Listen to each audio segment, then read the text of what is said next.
I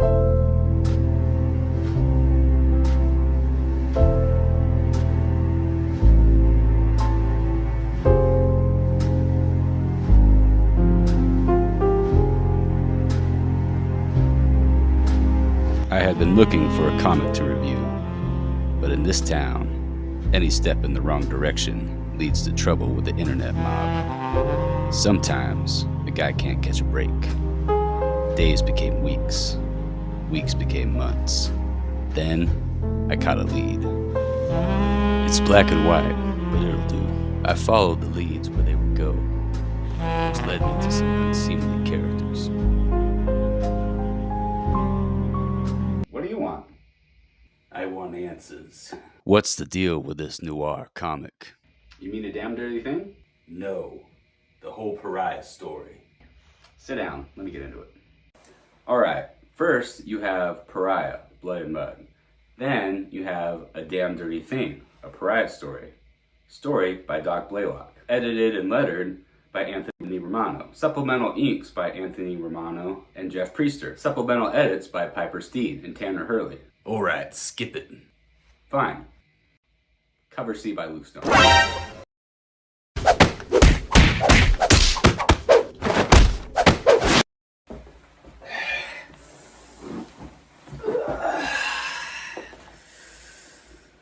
So, there's this universe where there are no hippies.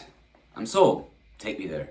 Basically, the technology is modern, but the fashion and culture haven't changed too much since the 1930s. Except hopefully, no racism. This poor girl is attacked. Then she learns magic. Then what? Then there's a detective who gets effed by the mob. He goes on an investigation. That's all I could say. That's it? Yeah, otherwise this would be a spoiler review. But I could always refer to my categories so you know whether or not you might be interested. Visuals, action, dialogue, and story. Starting with the visuals. I think this training montage says it all. It's somewhere between sword and sorcery and noir. I'm generally drawn to comics that are colorful, but honestly, I think colors would ruin the vibe that the story is going for. All things considered, I think the overall visual style looks early to mid 20th century and yet somehow new. Let's talk action. What I like about this book is that just like the visuals, it balances the action of a sword and sorcery and a noir comic. This page, for example, captures the gritty, cold-blooded violence of people being murdered. I find this panel reminiscent of an old pulp magazine, while I can see this one happening in a modern-day movie. Those are just some examples of the balance between two different genres and how this book is drawn in an old style and yet feels like a new kind of story. Dialogue, see? That's my best old-timey voice, unfortunately. I often speak on how I think every character should have their own unique voice. I think that goal is achieved well in both of these books. Each character speaks the way they should based on their background and their personality. The characters don't sound like different versions of the author. I find that helps get into the story and not have my suspended disbelief interrupted. There is one character who uses magic and lives in kind of a bayou, and I expected him to be sort of Cajun, but it seems he's maybe Romanian or Eastern European. He's a magic user, and he's obviously not from where he currently lives, but the way he uses his sentences and dialogue is a reflection of his background and what he's capable of and where he's from.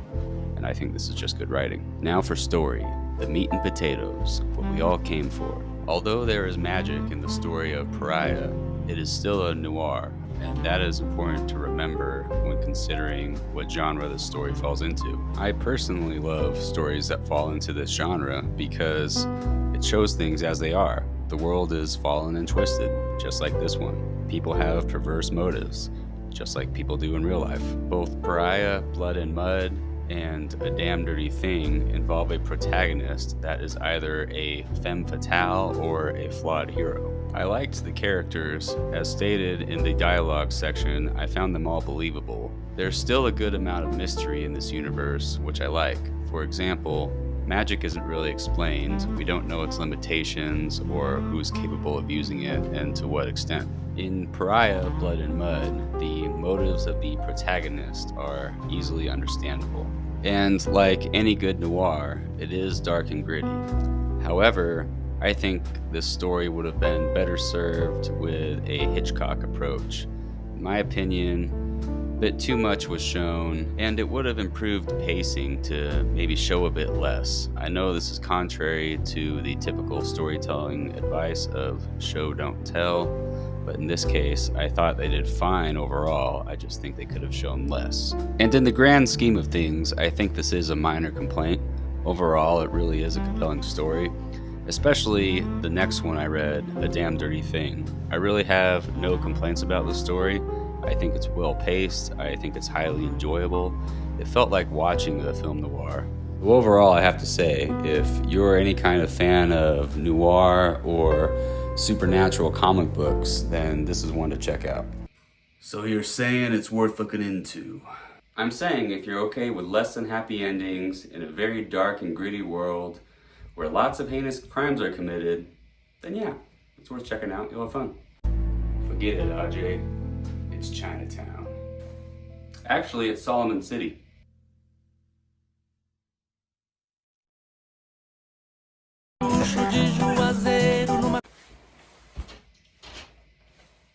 Caverna do louro francês.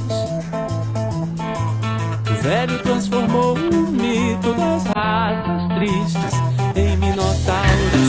Júnior Cigano, em José Aldo e outro machista.